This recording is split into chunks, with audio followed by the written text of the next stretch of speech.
Assalamualaikum warahmatullahi wabarakatuh. Innal hamdalillah nahmaduhu wa nasta'inu wa nastaghfiruh wa na'udzu billahi min syururi anfusina wa min sayyiati a'malina may yahdihillahu fala mudhillalah wa may yudhlil fala hadiyalah. Qala Allahu ta'ala fil Qur'anil Karim, a'udzu billahi minasy syaithanir rajim. Bismillahirrahmanirrahim. Qad aflaha man tazakka wa dzakara isma rabbih fasalla. Shadaqallahul azim.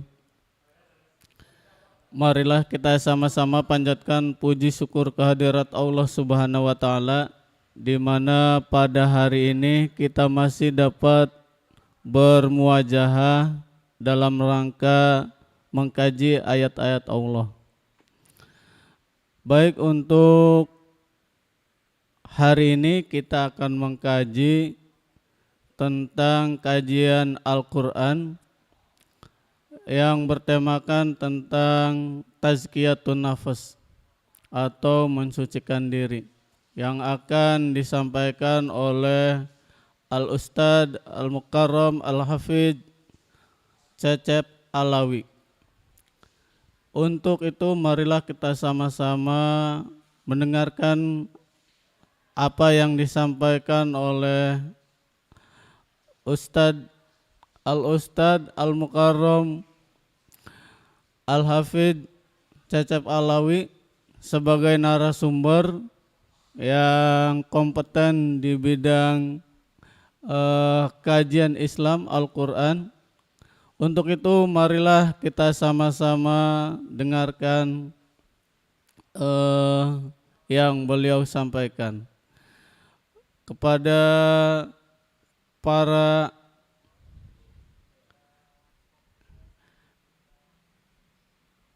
para pendengar atau hadirin, dipersilakan untuk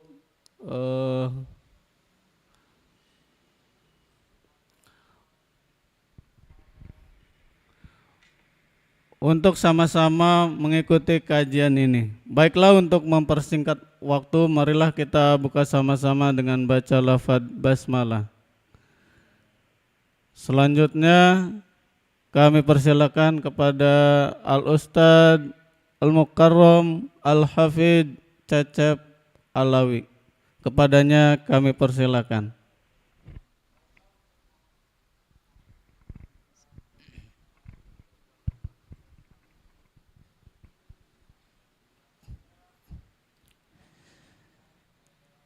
Bismillahirrahmanirrahim.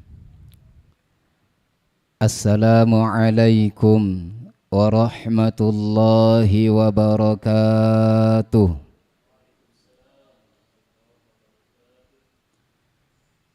Alhamdulillahi rabbil alamin.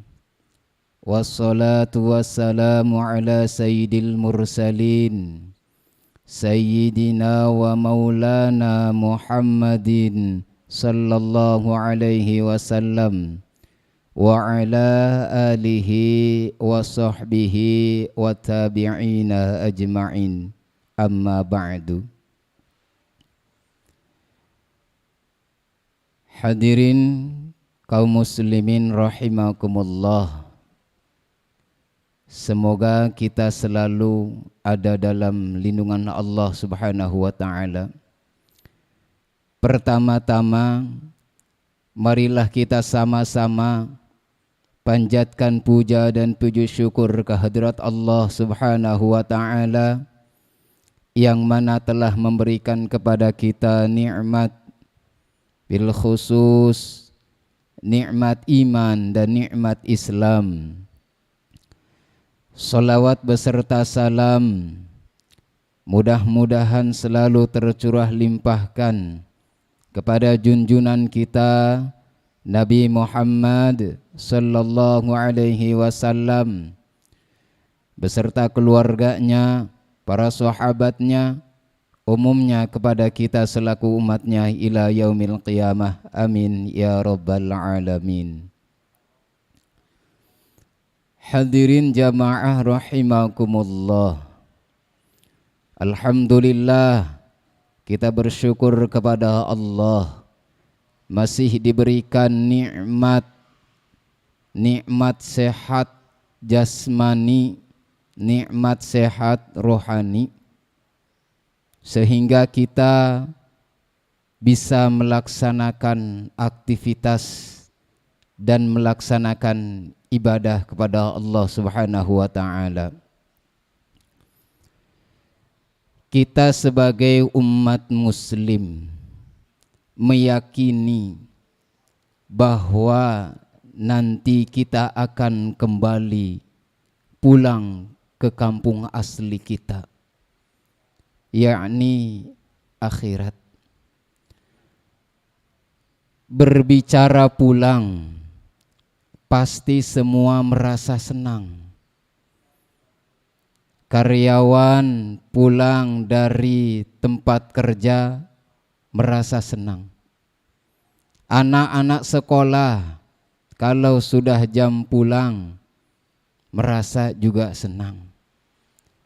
Nah, ketika kita akan pulang ke kampung asli kita, yakni akhirat, apakah kita sudah senang atau belum? Kalau para ulama, orang-orang soleh, ketika ditanya senang atau tidak pulang ke akhirat, pasti jawabannya senang. Siap atau tidak, pasti jawabannya siap. Kenapa? Karena setiap hari beribadah kepada Allah, setiap waktu mengingat Allah. Sekarang kita tanya kepada diri kita masing-masing, sudah senangkah kita akan pulang ke alam akhirat?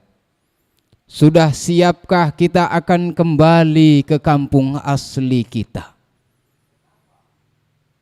Tapi kita merasa masih ada rasa ragu untuk kembali ke alam akhirat. Kenapa? Karena belum ada keyakinan bahwa di akhirat nanti kita akan selamat atau tidak. Di alam kubur kita akan mendapatkan nikmat atau mendapatkan siksa. Tapi kalau orang-orang soleh, ketika ditanya siap wafat, siap. Kenapa? Karena di dalam hatinya mempunyai keyakinan nanti di alam kubur mendapatkan nikmat dan selanjutnya diberikan surga oleh Allah Subhanahu wa taala. Karena orang-orang soleh setiap hari membersihkan jiwanya, setiap hari membersihkan hatinya, setiap hari membersihkan ruhaninya. Kenapa? Karena hakikatnya kenal dengan Allah. Bahkan interaksi dengan Allah di alam alastu, alam pertanyaan. Kata Allah, alastu bi rabbikum. Roh kita menjawab, qalu bala syahidna.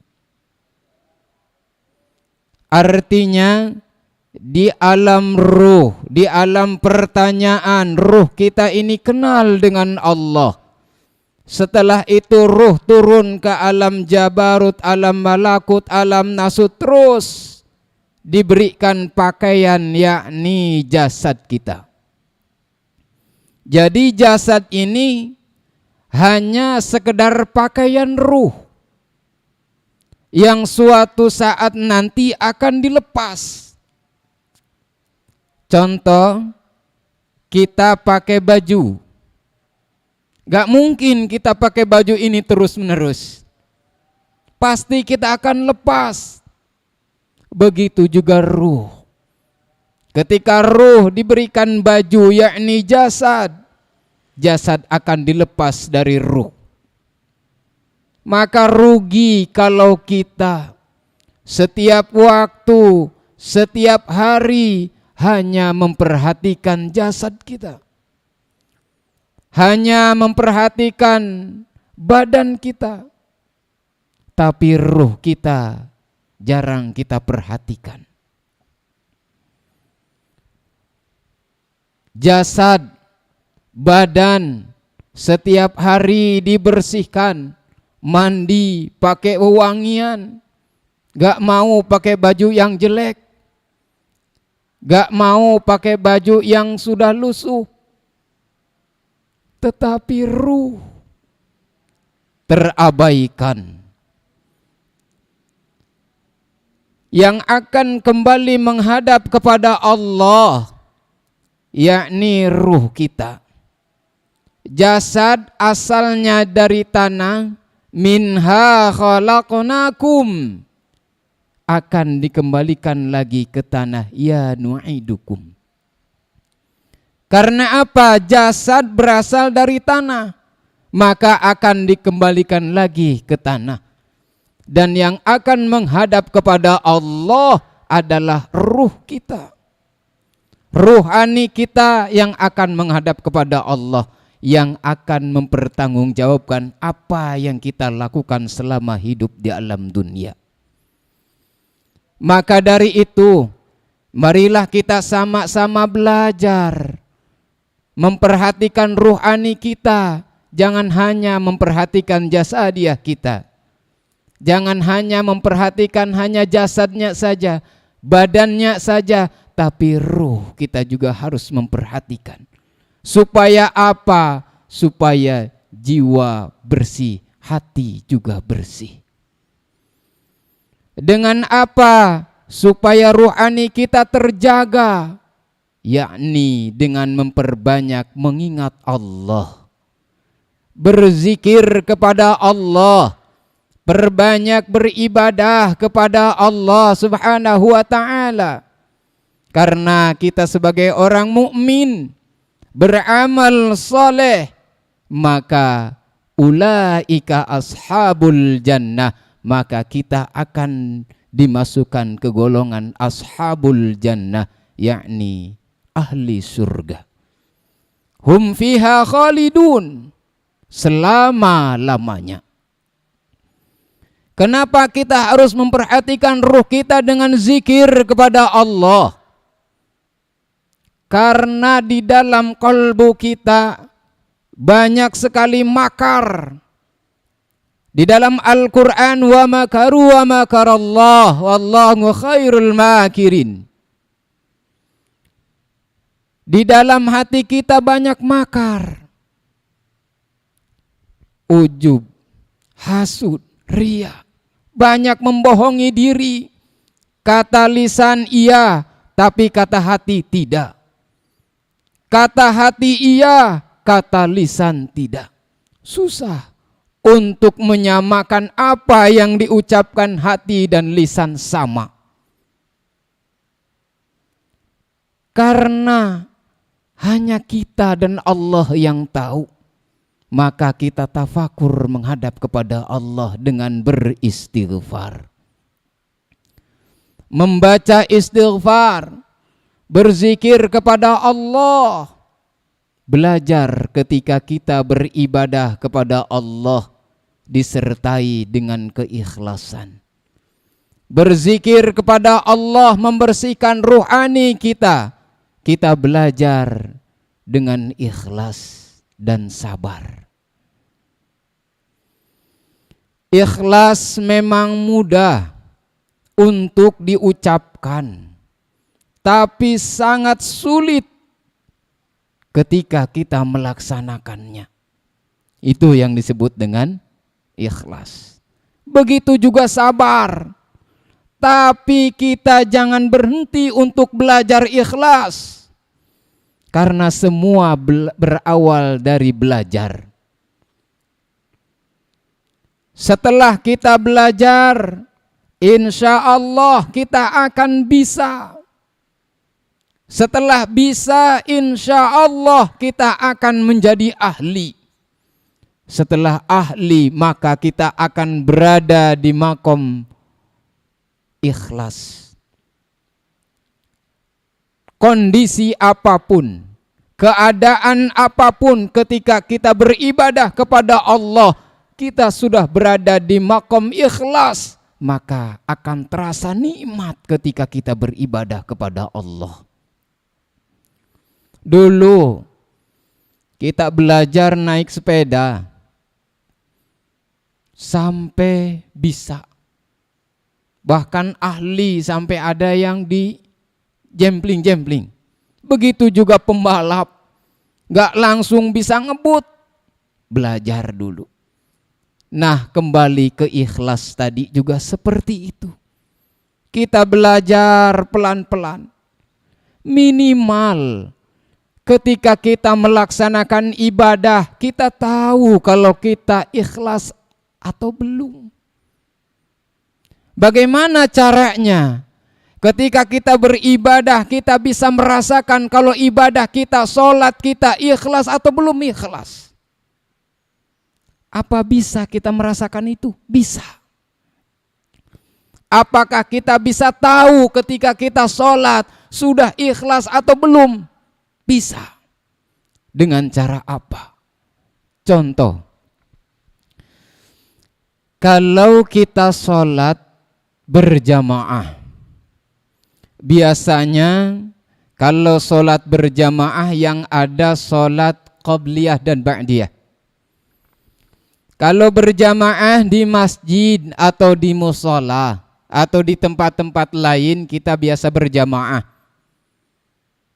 Kalau berjamaah karena rame, sholatnya pakai qabliyah dulu.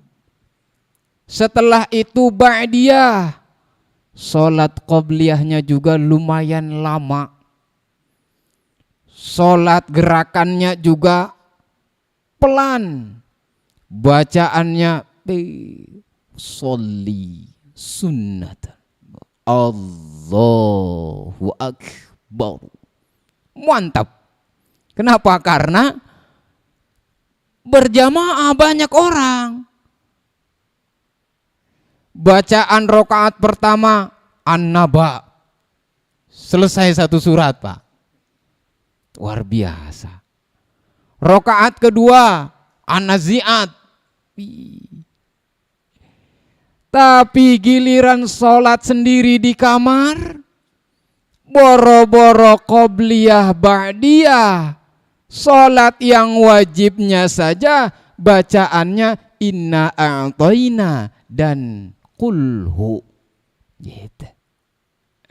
Jadi kalau sholatnya nggak sama dengan sholat sendiri ketika di rumah, ketika di kamar, artinya sholat kita belum menuju ikhlas. Kalau sholat kita sudah ada di tingkatan ikhlas, entah itu berjamaah di masjid, banyak orang, sendiri di rumah, di kamar, tetap kita pakai qobliyah. Tetap kita pakai ba'diyah. Bacaannya sama, gerakannya juga sama, bahkan pakaiannya juga rapi. Lah ini kalau di masjid, di mushola gak mau pakai kaos yang ada coblos nomor sekian, gak berani. Tapi kalau di kamar, Pak, ya wis lah, kaos yang ada bolong-bolong gak apa-apa pakai, yang penting menutup aurat. Kenapa harus beda? Disinilah kita harus belajar. Ketika menghadap Allah, belajar ikhlas. Entah itu di tempat rame, entah itu di masjid, di mushola, atau sholat sendiri, sama gerakannya. Pakai qobliyahnya, pakai ba'diyahnya. Jangan hanya ketika di masjid ada qobliyah. Kalau sholat sendiri tanpa qobliyah, tanpa ba'diyah, sholat yang pardunya aja ngebut. Allahu Akbar, Allahu Akbar, Allahu Akbar, Bismillahirrahmanirrahim, Allahu Akbar, Allahu Akbar. Tapi kalau banyakan, siratal ladzina an'amta 'alaihim. Pelan bacaannya. Nah, di situ kita perlu perbaiki rohani kita. Di samping kita belajar ikhlas, kita juga harus belajar sabar ketika beribadah kepada Allah Subhanahu wa ta'ala. Sabar terbagi 3. Sabar fi ta'at, sabar ketika melaksanakan taat kepada Allah. Sabar ketika kita melaksanakan ibadah kepada Allah. Jam segini enaknya kan naik motor, JJS, pulang bawa takjil. Tapi kita harus duduk di majelis ta'lim. Artinya kita sedang berjuang. Disinilah butuh kesabaran. Sabar kita. Ketika melaksanakan sholat. Di dalam Al-Quran, wa minal laili fatahajjad bihi nafilatan lak. Kalau malam bangun sholat tahajud. Sabar kita untuk melaksanakan, nahan kesabaran kita. Enaknya mah tidur di kasur yang empuk, pakai guling, pakai AC. Tapi kita sabar berjuang, maha agungnya Allah. Saya lebih ingin menghadap Allah. Mohon kasur, guling, saya tinggal dulu ya, 1-2 jam. Sabar kita berpisah dengan tempat tidur yang nyaman kita.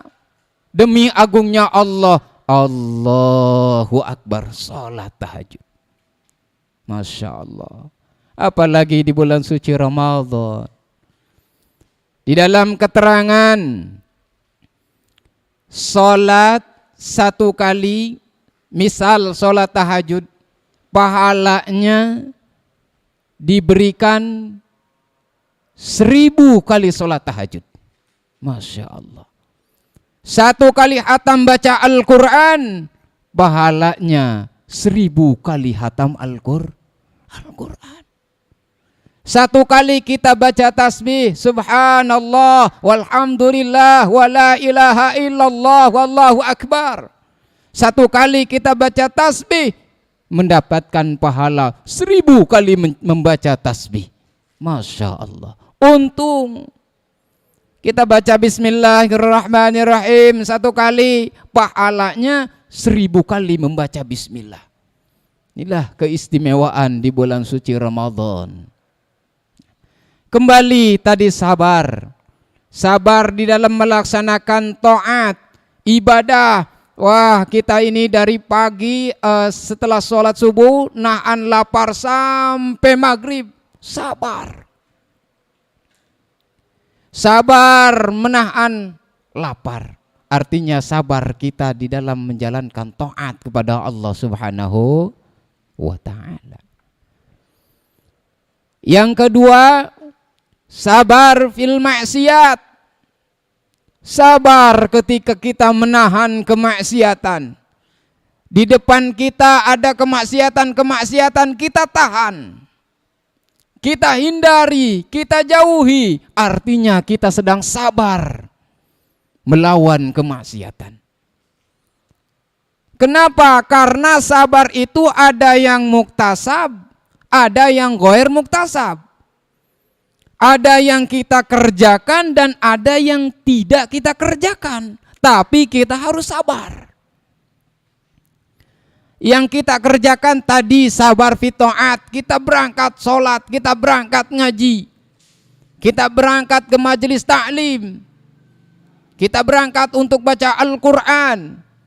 Sabar muktasab yang satunya menahan kemaksiatan, kita menghindar.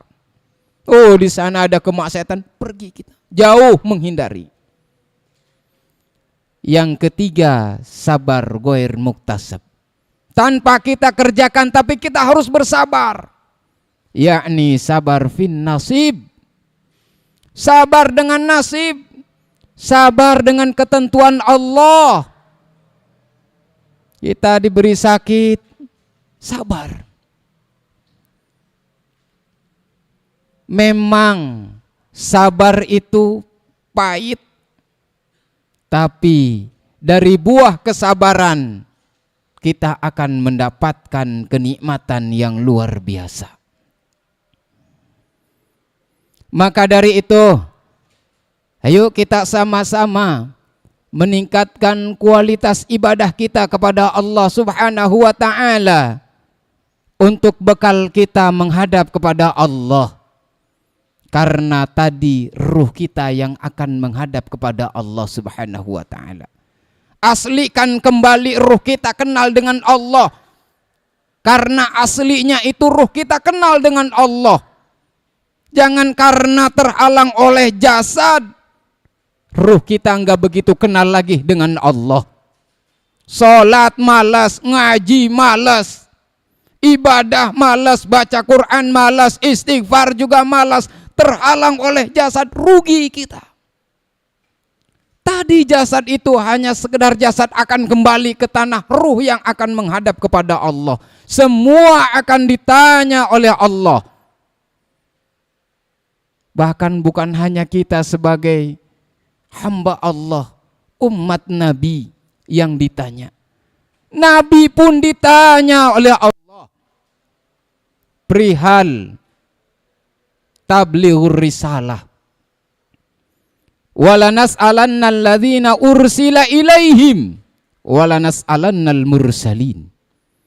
Rasul pun ditanya bagaimana tablighur risalahnya, apalagi kita manusia biasa pasti akan ditanya.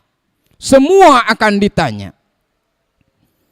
Bagaimana kita melaksanakan syariat Islam?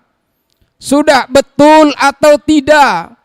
Melaksanakannya seperti apa? Sesuai tuntunan atau tidak? Akan ditanya nanti di padang mahsyar. Masya Allah. Mizan, ditimbang amal-amal kita. Di dalam keterangan, kalau orang Islam itu orang mukmin yang beriman, di mizan timbang amal itu ada yang kanan, ada yang kiri. Kalau amalnya banyak ke kanan, artinya kita banyak amal soleh, masuk surga. Tapi sebaliknya, kalau amal solehnya sedikit, amal maksiatnya banyak, berarti masuk neraka. Nah, bagaimana kalau amalnya sama? Amal solehnya banyak, amal maksiatnya juga banyak. Jadi timbangan itu rata. Jadi sama malaikat udah dikotek-kotek, tetap aja rata. Seimbang. Jadi di dalam keterangan memang seperti timbangan emas, ada dua mangkoknya. Ternyata mangkok timbangan itu, ya Allah, ya Rabbi, besar luar biasa. Bumi kalau ditaruh ke timbangan itu mangkok, ibarat kelereng ditaruh di mangkok, ya Allah, masih longgar. Yang mau ditimbangnya ya kayak kita nih, kecil. Ya Allah, Allah menunjukkan kebesarannya. Nah, bagaimana kalau timbangannya sama rata? Amal solehnya banyak, amal maksiatnya juga banyak. Oh, bagi orang-orang tersebut jatahnya yaitu ashabul a'raf. Penghuni a'raf. A'raf itu adalah hijab, penghalang, pembatas antara surga dan neraka. Nah, kalau amalnya sama rata, tinggal di situ. Yang ngelihat ke surga, ngelihat juga ke neraka, tengah-tengah, benar. Ngelihat di surga, Masya Allah, keindahan, kenikmatan banyak sekali. Dan orang-orang Arab itu, ashabul Arab, ketika melihat surga selalu mengucapkan salamun alaikum. Padahal nggak usah diucapin, itu juga udah selamat, udah bahagia. Ya, yang di surga mah melihat ke neraka. Ya Allah ya Rabb, mudah-mudahan kita mah menjadi ashabul jannah hum fiha khalidun. Nanti di akhirat Setelah di mahsyar baru kita nanti digiring lagi untuk nyebrang jembatan Shiratal Mustaqim. Ya Allah.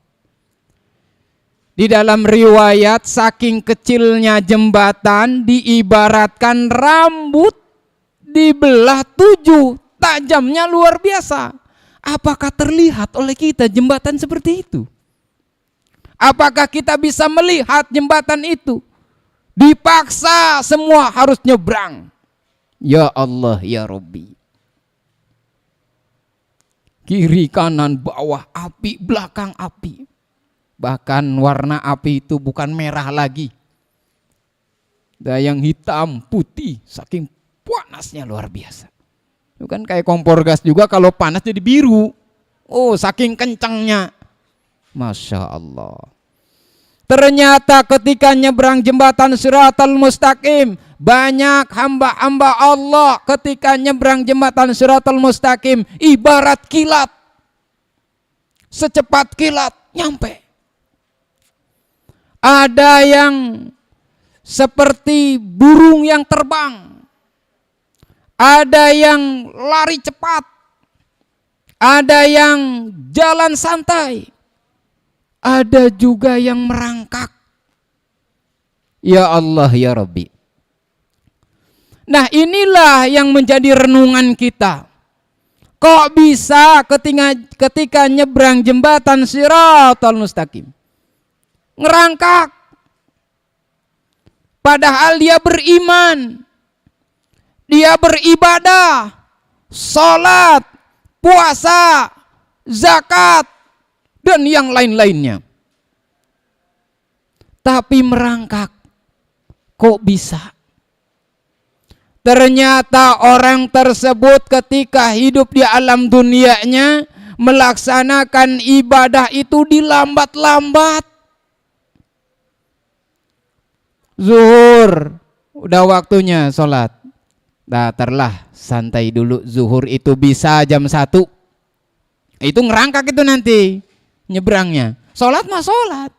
Lah nantilah zuhur mah jam 2 juga bisa. Santai lagi. Oh, zuhur mah jam 2 lewat juga masih ada waktu. Santai aja terus. Jadi enggak cepat ketika ada panggilan dari Allah untuk beribadah. Enggak cepat, enggak gercep kalau bahasa sekarang. Gerak cepat. Nah, kalau kita lambat melaksanakan ibadah, melaksanakan perintah Allah, melaksanakan panggilan Allah, maka ketika nyebrang jembatan Shiratal Mustaqim pun akan lambat. Nah, kalau kita pengen cepat nyebrang jembatan Shiratal Mustaqimnya, kita juga harus cepat ketika melaksanakan ibadah kepada Allah, melaksanakan perintah Allah. Kata Allah, salat langsung. Tepat waktu. Kata Allah, zakat. Kata Allah, puasa. Ngaji. Tapi kalau kita pengen lambat nyebrang jembatannya, ya silakan, berarti lalai ibadahnya. Tapi kalau kita pengen cepat kayak tadi, ada yang seperti burung, ada yang lari cepat bahkan seperti kilat, maka cepat juga ketika kita melaksanakan ibadah panggilan Allah Subhanahu wa ta'ala. Hadirin kaum muslimin, jamaah rahimakumullah. Maka dari itu, marilah kita senantiasa meningkatkan kualitas iman dan takwa kita kepada Allah Subhanahu wa ta'ala. Karena keimanan dan ketakwaan inilah yang akan menghantarkan kita ke surganya Allah Subhanahu wa ta'ala. Mungkin itu saja, kurang lebihnya mohon maaf. Billahi taufiq wal hidayah. Assalamualaikum warahmatullahi wabarakatuh. Waalaikumsalam warahmatullahi wabarakatuh. Demikian tadi kajian Al-Quran tentang tazkiyatun nafas. Dan selanjutnya ada sesi pertanyaan tadi. Ada yang nanya. Baik, karena masih ada waktu untuk sesi tanya jawab, mungkin para hadirin ada yang akan menanyakan kepada narasumber kita, dipersilahkan. untuk bertanya kepada Pak Ustadz Cecep Alawi. Kepada para hadirin dipersilakan, ada yang mau menanyakan tentang kajian ini, dipersilakan.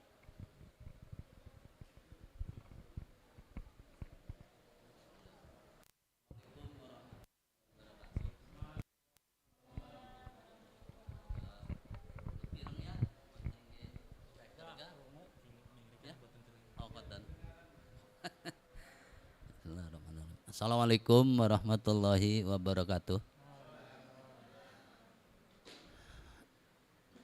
Jawab tak bahasa Indonesia campur ya.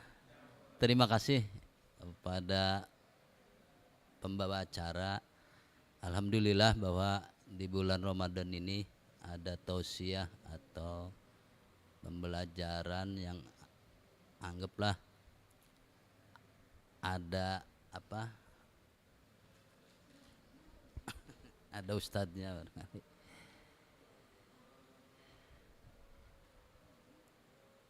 Di pertanyaan ini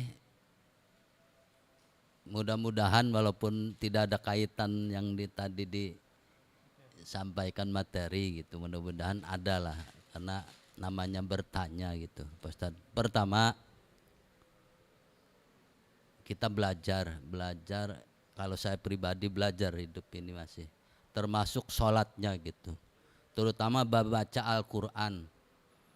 Baca Al-Quran itu dulu waktu sekolah agama pernah juga ya ustadz-ustadz di kampung yang sing tartil artinya mahrajnya gitu ya. Nah di sini termasuk saya pribadi gitu, baca Al-Quran terus diwajibkan sholat. Nah ini mohon tadi adanya ikhlas dan sebagainya, kenapa salah sendiri yang dipertanyakan, kenapa kita yang belajar tartil begitu di sholat itu tidak dipakai tartilnya, menurut saya gitu. Karena apa? Anggaplah satu contoh, kalau bunyi sholat itu apa? Jahar bahasanya di maghrib atau isya, bunyinya memantap gitu sampai waladhdallin amin. Begitu tidak bunyi yang rakaat lain, karena kita kan disarankannya sholat itu kalau tidak Fatihah tidak ya kan. Belum selesai baru di perjalanan berapa lah itu sudah Allahu Akbar, iyalah artinya ikut saja ke imam. Nah ini pemimpin itu imam tuh, padahal imam itu yang jadi imam itu ada syarat-syarat kan.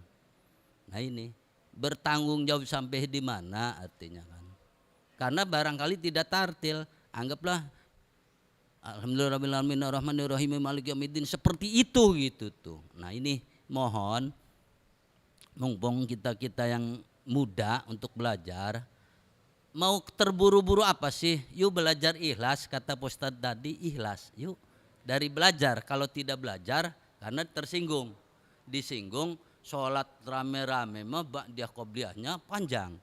Kenapa di rumah mah sampai pakaian cuek aja gitu, walaupun tidak untuk batalnya sholat. Kawas tuh gitu, mau menghadap ke Allah aja, kelewatan ya ini bla bla bla. Artinya mari kita belajar, terutama anak-anak muda.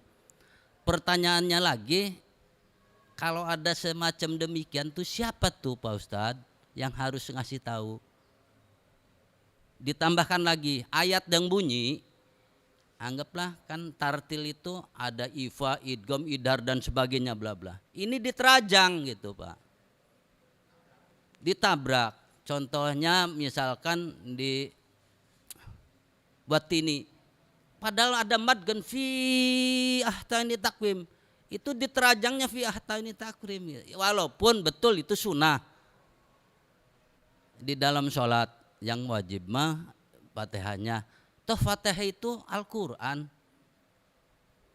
yang kita belajar, ayat juga Al-Quran gitu tuh. Nah ini mereka kadang-kadang membeda-bedakan, suka ngobrol sih namanya bacaan itu mesunah. Berarti udah aja sampai ulat dolin aja, nggak usah baca ayat. Nah ini karena kita yuk pahala dibanyakin dan apalagi di bulan di bulan Ramadan ini. Bulan Ramadan ini dilipat gandakan. Barangkali itu saja yang bisa kami sampaikan gitu. Karena kalau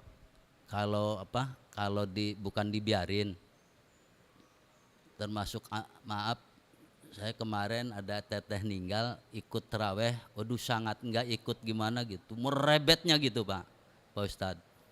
Nyambung ya menurut kita kata satu pendapat mah baca Al-Quran yang ngeberebet itu dapat laknat, apa betul apa tidak. Terima kasih. Assalamualaikum warahmatullahi wabarakatuh. Waalaikumsalam warahmatullahi wabarakatuh. Terima kasih banyak ya. Alhamdulillah mungkin singkat ya jawabannya. Sekarang sudah hampir persiapan ya.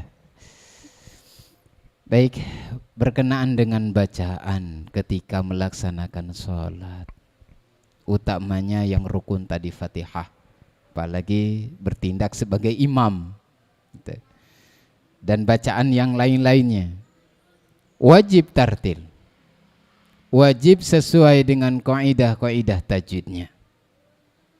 Jadi tidak bisa baca Bismillahirrahmanirrahim, alhamdulillahirabbil alamin, arrahmanirrahim, maliki yaumiddin, waladdallin, amin. Harus tartil. Kenapa? Karena imam yang bertanggung jawab atas Fatihahnya makmum. Karena di dalam fikih ada juga masbuk Fatihah. Seperti apa contoh? Imam sudah mulai, calon makmum masih wudu.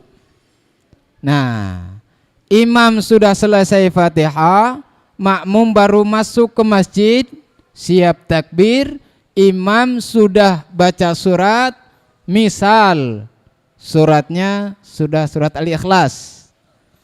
Sudah lam yalid wa lam yulad wa lam yakun lahu kufuwan ahad. Makmum baru iyyaka na'budu wa iyyaka nasta'in. Bagaimana? Imam Allahu Akbar, makmum ikut, tidak usah melanjutkan Fatihah. Nah, artinya Fatihah yang sisanya tadi imam yang bertanggung jawab. Maka imam wajib pinter, wajib pinter baca Al-Qur'annya, wajib fasih. Karena apa? Bertanggung jawab. Bagaimana mau bertanggung jawab makmum? Fatihah makmum, bacaan sendirinya Fatihahnya acak-acakan. Nah, itu yang repot. Maka di kampung-kampung itu suka ada kepengurusan, disebutnya BKM apa DKM itu ya, untuk menyeleksi imam, mana yang bagus, mana yang pintar, mana yang baik. Karena tadi bertanggung jawab Fatihah makmum. Nah, makmum ketika iyyaka na'budu iyyaka nasta'in, Allahu Akbar, imam langsung ruku. Jangan melanjutkan Fatihah. Ihdinas siratal mustaqim, waladdallin, Allahu Akbar. Jadi ngebut ngejar Fatihah selesai. Ya karena tadi rukun wajib, memang rukun, tapi ada yang disebut masbuk Fatihah, ada juga yang disebut dengan masbuk rakaat. Gitu. Bagaimana kalau sholatnya nggak pakai Fatihah makmum? Ya ini kembali lagi. Kalau imamnya usia 30, berat badannya cuma 45, makmum ada yang berat badannya 200 kilo. Wah, imam sudah lam yalid wa lam yulad wa lam yakul lahu kufuwan, baru makmum baru nyampe Allahu Akbar. Kufuwan ahad, Allah baru ikut. Kalau sujud, ruku sama sujud kan enak, kalau yang badannya gede mah sambil ngejatohin badan, bung aja bahan, gitu. Giliran berdiri, waduh, imam udah Allahu Akbar, Bismillahirrahmanirrahim, udah baca surat juga, Yang si makmum udah pegang sambil tambah rematik lagi. Nah, udah mulai berdiri. Imam sudah minal jinnati wan nas. Makmum baru Allahu Akbar. Imam udah minal jinnati wan nas. Allahu Akbar. Ruku lagi. Selesai sampai 4 rakaat ke Fatihah. Dan sebut makanya imam yang bertanggung jawab. Maka dipilihlah imam. Wajib bacaannya. Bukan hanya Fatihah. Bacaan suratnya pun wajib tartil. Karena apa? Malam yujawidil Quran. Kalau kita baca Quran baik di luar sholat, di dalam sholat, ketika bacaannya tidak tartil, berdosa. Gak boleh. Karena bacaan Al-Quran ini kan ayat suci, maha agung, kalamullah, wahyu Allah, mujizat Rasulullah. Dibacanya harus hati-hati. Apalagi kita menindak sebagai imam. Ya, mungkin itu saja. Terima kasih banyak. Kita tutup. Mohon.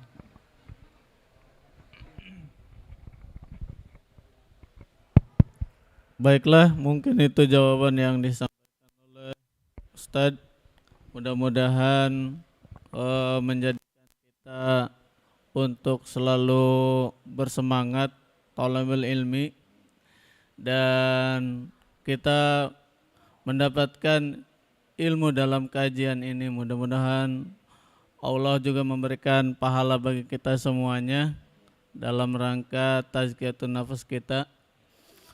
Mungkin itu saja yang dapat saya sampaikan. Kurang lebihnya mohon maaf. Sebelum saya tutup, mohon maaf apabila ada kesalahan dari kami. Marilah kita tutup sama-sama dengan baca hamdalah, alhamdulillahirabbil alamin, dan doa kafaratul majlis. Subhanaka Allahumma bihamdika asyhadu an la ilaha illa anta astaghfiruka wa atubu ilaik. Assalamualaikum warahmatullahi wabarakatuh.